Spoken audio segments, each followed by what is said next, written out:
This video is kindly sponsored by Skillshare.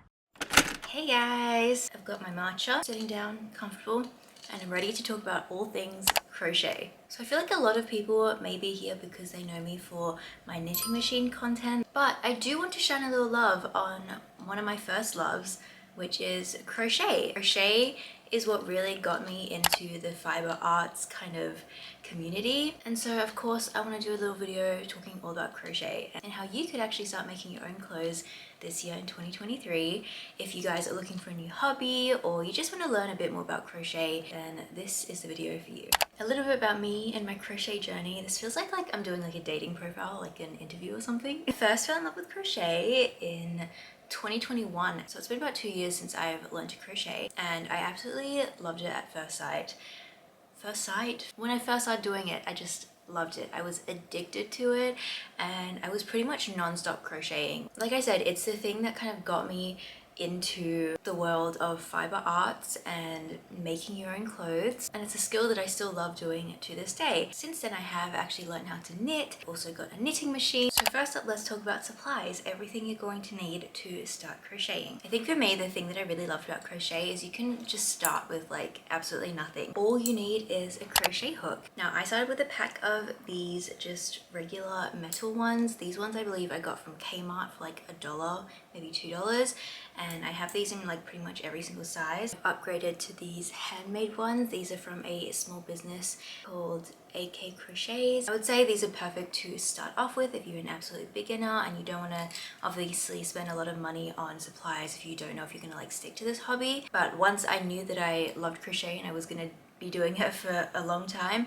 I invested in one of these. These ones just feel a little bit more ergonomic because of the cover here. There are definitely more ergonomic kind of crochet hooks out there, but these are just ones that feel more comfortable for me. As for sizing, I did go out there and kind of buy like a whole pack of them, but I would actually just recommend buying maybe 1 or 2 sizes at a time. Maybe if you want to pick your first project and kind of see what crochet hook size they use in that project, then you can just get that size. The more kind of projects that come up that need different hook sizes, you can then buy them when you reach that, because there are a lot of crochet hook sizes that I've just literally never touched because I just don't crochet things of that size. Yeah, I would buy your crochet hooks according to the size of whatever you're trying to make, and then you can just build up your crochet hook collection from there. Other than crochet hooks, another thing you might want to buy are stitch markers.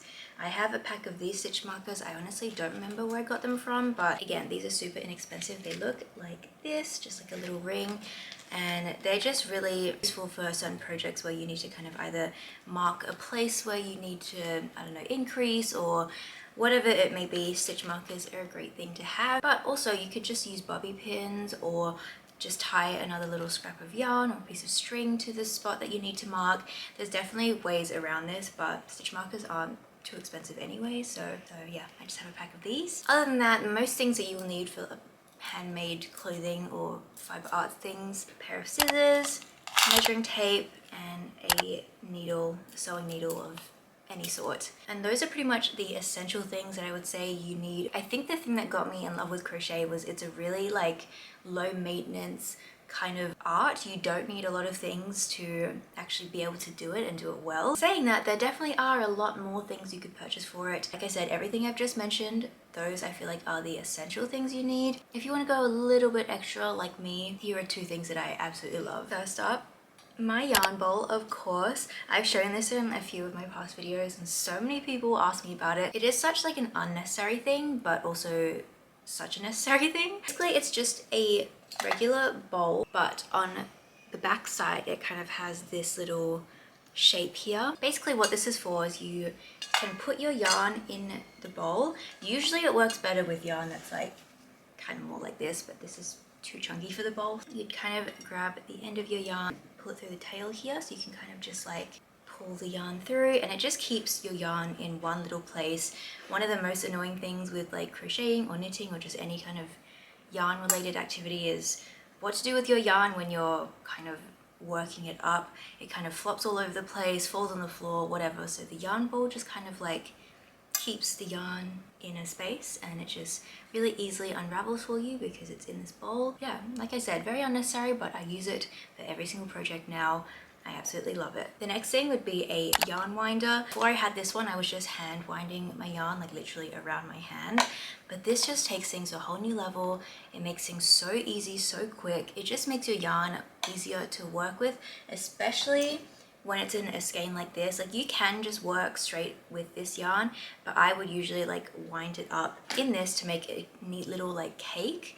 It just makes things easier to store, but also it's wound up so neatly that it just makes it easier to work with and fits a lot better in my yarn bowl. These are both from Amazon, by the way. Oh, and I almost forgot about this. This was actually a Christmas present that one of my friends got me, and it is so genius. I'm currently using it for a knitting project, but it would work the same with crochet. It's a yarn bag. It has a little hole up the top here, and I've just got some yarn in here, as you can see, and I just pulled it through this hole. I can kind of just like have the bag on my wrist and kind of just be like knitting away on the go, and the yarn just is neatly in this bag. Pull it through as I'm working on the project. This is amazing. I believe she said she got this from Big W, but I'm sure there's so many other places you can get something like this. It's genius. I love it. I mean, I don't usually just walk down the street just like crocheting or knitting, but you could if you wanted to with this bag. So those are the supplies. Now onto the next thing that you absolutely will need: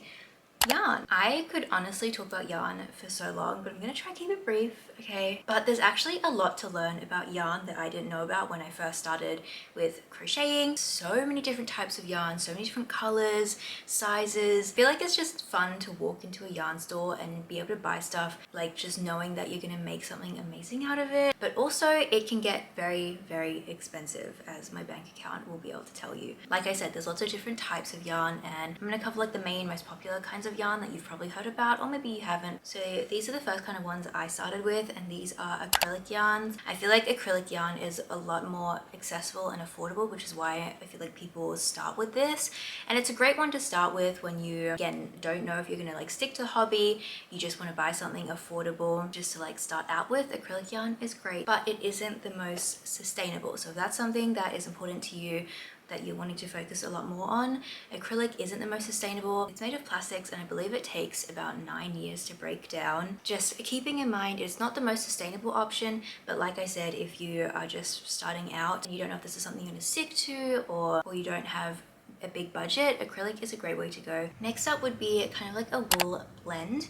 This one is by Vera Moda, the Bellbird wool blend, 70% wool and 30% soybean. Wool is definitely one of my favorite fibers to work with, but it can get expensive, but also it's definitely not like the strongest. Sometimes you do need to blend wool with something else just to make it work with your project a little bit better. It all really just depends on what you're making. This is 100% merino wool, super bulky. It's from Knitato, which is a beautiful small business in Melbourne. I love this stuff. It is so chunky and gorgeous and soft, which I find to be really nice to work with. It's so soft. And the last yarn I'm going to talk about here is mohair. You may have seen mohair just pop up. I feel like it's really popping off right now. It just gives a really like soft kind of look. It's very thin. Those are all the yarn types.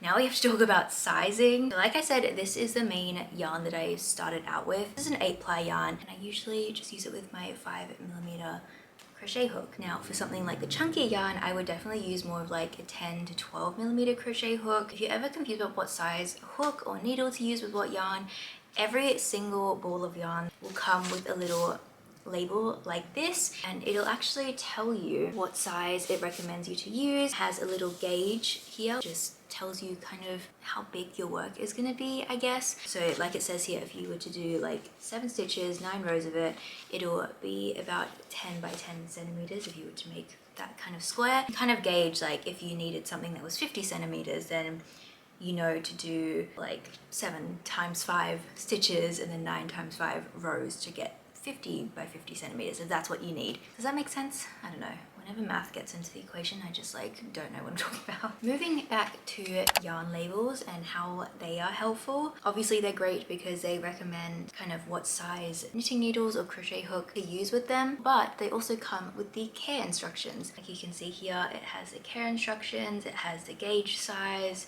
the hook size, all of that beautiful stuff. Now that you've got all your supplies and everything you need to start, we need to figure out where to actually begin.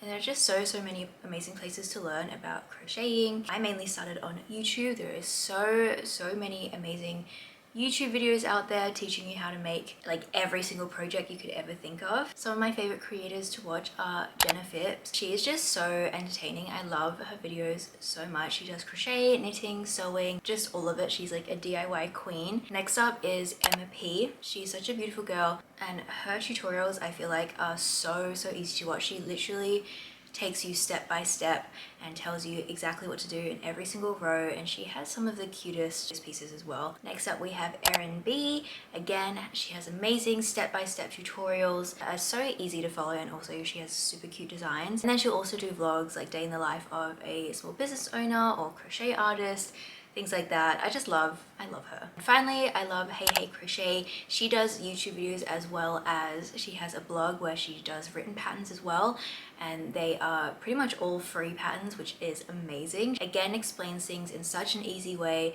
I've made a few of her patterns before too.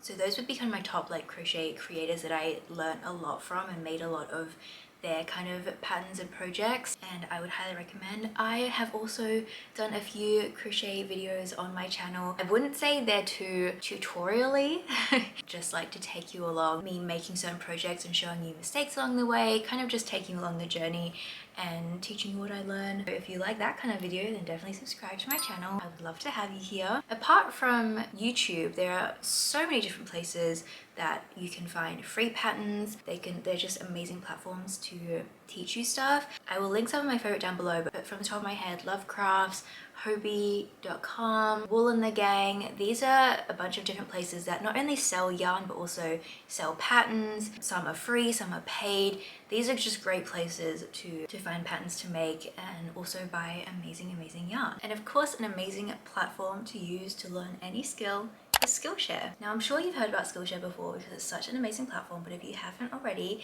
then let me tell you a little bit about it. Skillshare is an online learning community with thousands of online classes and members across 150 countries. It's such a great place to get inspired and learn new skills. And when I first joined Skillshare, I was originally looking to improve my skills in video editing and YouTube creating. I'd always been a self-taught video editor. I actually wanted to start applying for video editing jobs. And even though I had been editing my own videos for about 5+ years at that point, I just really wanted to solidify my skills and just bring a lot more confidence into my skills. I'd also just purchased Final Cut Pro, and I'd never used that video editing software before, so Skillshare had so many amazing classes to help me just build my confidence and my skills in that, and also learn a new platform. I loved watching Ali Abdol's video editing with Final Cut Pro classes from beginner to YouTuber.